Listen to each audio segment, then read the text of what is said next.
Flying board. देखिए कि जैसा पहले भी कहा गया था, ऑनरेबल चेयरमैन साहब ने बार बार इस चीज़ का जिक्र किया है कि यात्रियों की सुविधाओं को देखते हुए और कोर्ट की डायरेक्शंस को देखते हुए बोर्ड ने एक फ़ैसला किया है रोपवे लगाने का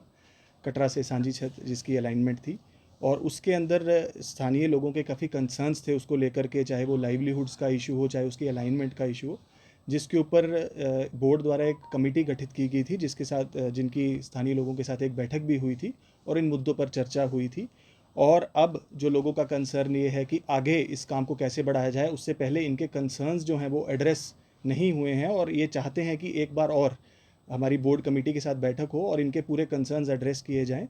और उसके बाद ही किसी कार्य को आगे बढ़ाया जाए। तो आज जो हमारी बात हुई है उसका यही एक कंक्लूजन है कि जैसे ही हमारा जो ये ईयर एंड रश, जब ये जो हमारा न्यू ईयर रश रहता है, उसके बाद जनवरी में हम एक बैठक फिर से सभी स्थानीय लोगों के साथ बोर्ड की कमेटी को हम दोबारा निमंत्रण देंगे ताकि इन सभी के कंसर्न्स जो हैं वो अच्छे से उन पर बात हो सके, डिसीजंस हो सकें और उसके बाद ही फील्ड पर कोई कार्रवाई जो है रोपवे की आगे बढ़ाई जा सके। देखिए, बोर्ड ने एक फ़ैसला किया है गंडोला लगाने का, और उस फैसले के पीछे जैसे मैंने पहले भी कहा दो कारण हैं। पहला, जो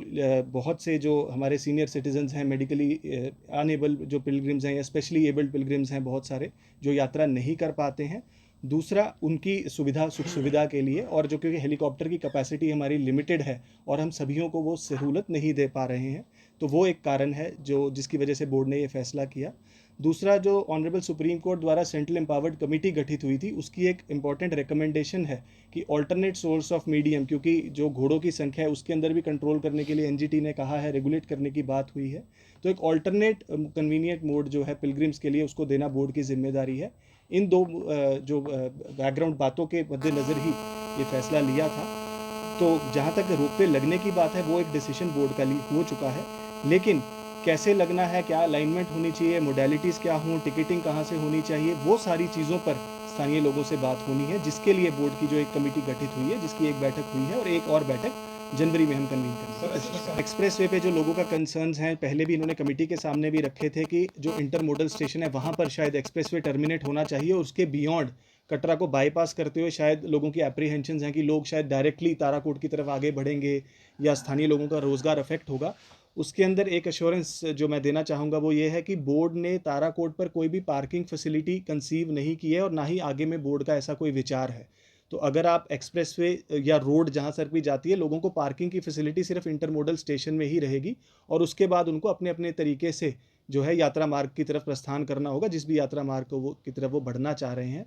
दूसरी चीज़, एक्सप्रेसवे या highway national highway authority of India का मुद्दा है और उन्हीं की देखरेख में ये सारा काम चल रहा है। तो मैं समझता हूँ कि जो appropriate authority in the government है, एसडीएम साहब के थ्रू ये रिप्रेजेंटेशन उन तक पहुँचे और उसके ऊपर कुछ फैसला लिया जाए। हाउएवर, क्योंकि बोर्ड की कमेटी में हमारे डिविजनल कमिश्नर साहब भी रहते हैं, तो मैं समझता हूँ उनके सामने भी इस मुद्दे के ऊपर बात हो सकती है ताकि अप्रोप्रिएट अथॉरिटी इसके ऊपर कुछ फैसला ले सके। जी मैक्स को लेकर सर,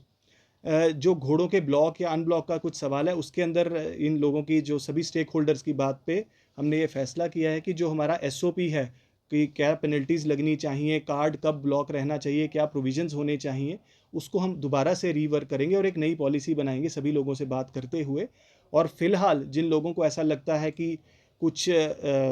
जो उनके ओवर चार्जिंग की वजह से या किसी और वजह से जिनके कार्ड्स ब्लॉक हुए हैं, तो उनको एक वन टाइम रिलैक्सेशन के लिए भी हम कंसिडर करेंगे ताकि एक हफ्ते के अंदर अंदर उनको भी एक बार दोबारा मौका मिल सके। और मैं अपील भी करना चाहूँगा हमारे सभी स्थानीय लोगों से, सर्विस प्रोवाइडर से,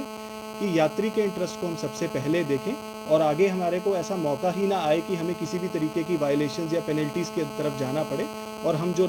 नोटिफाइड रेट्स हैं और जो कोड ऑफ कंडक्ट जो हम अज्यूम करते हैं कि अब यात्रा मार्ग पे सभी का रहेगा, हम सभी उसको फॉलो करें। मैं सभी स्थानीय लोगों का, कटरा के सभी निवासियों का शुक्रिया भी करना चाहूँगा, बधाई भी देना चाहूँगा, क्योंकि ये जो है एक कोऑर्डिनेटेड एफर्ट है, एक मिली-जुली अप्रोच है। क्योंकि जब भी कोई यात्री चाहे जिस भी मार्ग से आ रहा हो, चाहे वो जहाज़ से आ रहा है, चाहे रेल से आ रहा है, चाहे रोड से आ रहा है, तो सभी सर्विसेज को अवेल करता करता वो भवन तक पहुंचता है। वो चाहे ट्रांसपोर्ट की सुविधा हो, चाहे वो स्थानीय दुकानों की बात हो, होटलेरीज की बात हो, हमारे सर्विस प्रोवाइडर्स की बात हो, तो हम सभी का एक कलेक्टिव एफर्ट, एक कलेक्टिव फेस है जो यात्री को सेटिस्फाई करता है या उसको परेशान करता है। तो मैं समझता हूँ ये एक ट्रेंड इस बात को दर्शाता है कि हम एक सही दिशा में इकट्ठे एज अ टीम आगे बढ़ रहे हैं, और मैं कोशिश करूंगा और उम्मीद भी करूंगा ये कि आगे आने वाले समय में भी ये सिलसिला बरकरार रहे, और आगे आने वाले समय ये यात्रा रिकॉर्ड जो 2012 या 11 में देखा गया है कि 1 करोड़ 4 लाख तक भी यात्रा गई थी, तो उससे भी आगे हम अगले साल तक पहुंचे और माता रानी से मेरी यही कामना है। देखिए, ऐसा है कि ये जो society for prevention of cruelty to animals, SPCA हम इसको कहते हैं,